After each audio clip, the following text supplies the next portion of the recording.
It's not possible! No one's ever been able to...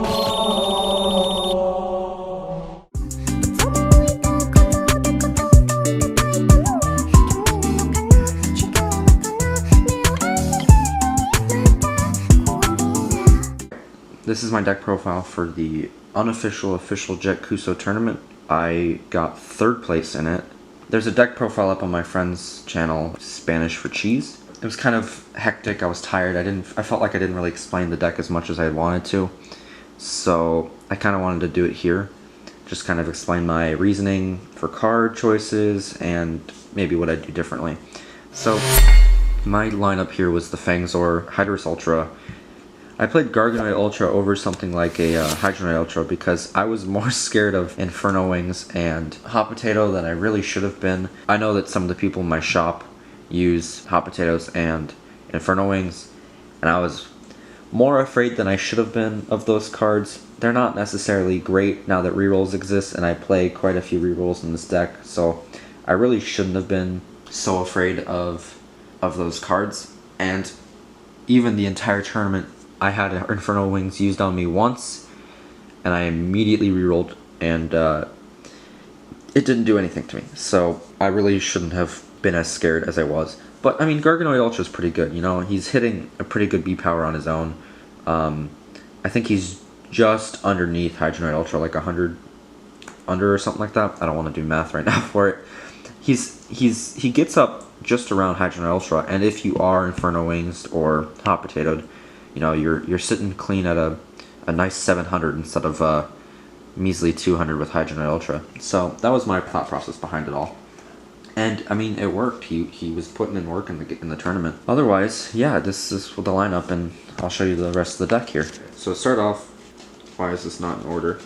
Oh god. Oh no, why is this not in order? Oh, we could have done this before the video. I was playing Gargonoid. Alright. So to start off, I was playing 3 Chaotic Darkness. It was the truth. Because that's the truth. 3 Chaotic Darkness. And the truth shall set you free! No, but it was a good card. Just being able to rip a card out of my opponent's hand was really nice the entire tournament. It was also a flow activator if I needed it to. I had the 3 Tides.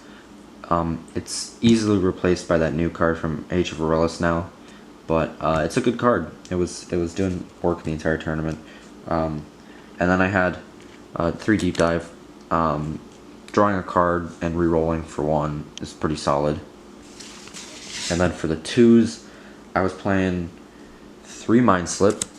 Again, ripping a card and getting to re-roll, pretty nice. The 2 cost was a little iffy, but it ended up putting in some work. Then I was playing 3 Blinding Ink. It's just a very solid card, being able to negate basically any action card in the game, because most people are only playing like 3s and under, so it was very solid. Now this one was the kind of wild card in the tournament. I was playing 3 Ice Barrier.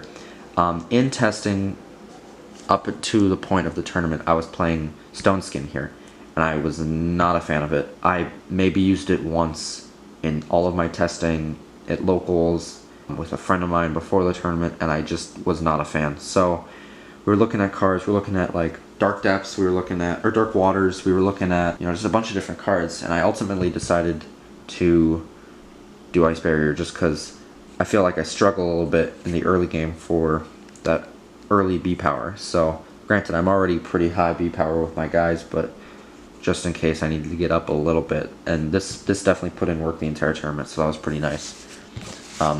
I might end up cutting it for some other reroll, like the Dark Waters, Dark Depths, whatever. But for now, it was fine. Then for 3s, I was playing the 3 Wave Slashes. Solid card. Granted, the flow is a little annoying to get sometimes, but when you do that plus 1,000 for 3, it's very solid. To help get over that hurdle of the activating flow, I was playing 3 Hurricane Winds. You get 300, and you get to play a 4 or less cost action card for free. This was a very good card the entire tournament. Put in an insane amount of work. Just being able to get that extra B power and play anything else in my hand for free was insane. Very good card. So then we moved to the 4s. I was playing 2 Riptides. I liked this card. It was kind of a high cost. There was only one time the entire tournament I didn't play this off of a Hurricane Winds. So it was fine in that regard. Even when I did play it off, or hard cast it instead of just playing it off of the Hurricane Winds, it was still fine. But then I did play 2 Absorb. I wasn't really a fan of this card. In theory, it's good. But I think the most impactful card I ever was able to negate off of an Absorb was a Super Fuel, and I didn't end up actually copying the effects of Super Fuel because I didn't need it. I won. I was uncontested, my opponent missed. I just didn't need to do it.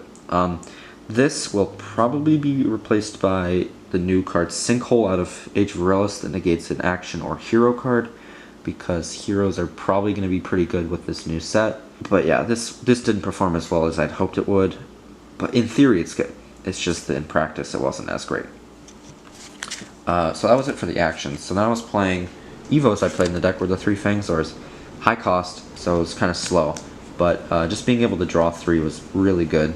Just fill up my hand. This deck had no problem at all with keeping a full hand, or at least a pretty solid hand. We'd be like grinding a game out, and I'd be still sitting at like a full hand, and there'd be people who'd be like at 1 to 0 cards. Like, how are you even doing that? And cards like Fangzor helped. Along with that, Shun did help too. Shun, being able to just draw a card whenever I open, you know, with my rerolls, that was great. He was a little slow because it was hard to find a turn to play him sometimes. If I won on turn 3 and I had him in hand and I didn't have to play any sort of action, I just play him there. But after that specific turn 3, it was sometimes hard to find a place to actually like stick him to a board. And then I was playing, you know, 3 Pact of Darkness. Probably just the best flip in the game. It is just the best flip in the game. And then 3 Sonic Shields. Pact, I don't really have to explain that one. Just being able to stop any non-Darkus for free is insane. My hand was full so much that the sacrifice didn't really matter at all. Sonic Shield, though, I decided to play Sonic Shields because both my deck has the Green Fist and Fire Fist. That's all my deck is comprised of. And I figured that both Fire Fist and Green Fist would be prevalent. And boy, was I right. There was a Green Fist deck, there was a Fire Fist deck. Now in Top Cut, I think, yeah, first and second place were shields, so this didn't help. And then their best attacker was Nilius, so this didn't help. So that was the downfall of me. But in the other circumstances, these were good. So yeah, that's it for the deck profile. Just going forward, I think I'm probably going to be replacing Absorbs with Sinkhole. It's kind of just better, I think. I could also replace this with a lower cost card. I'm still not sure just yet.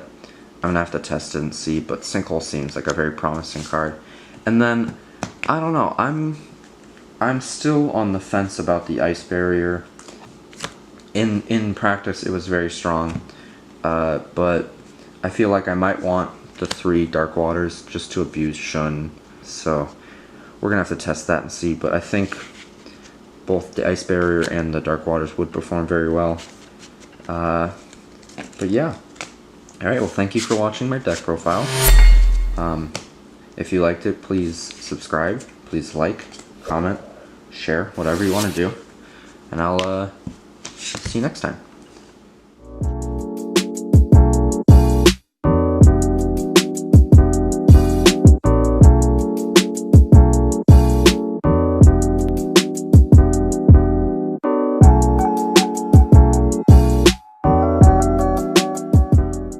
I played Hydorous. No, I didn't play Hydorous.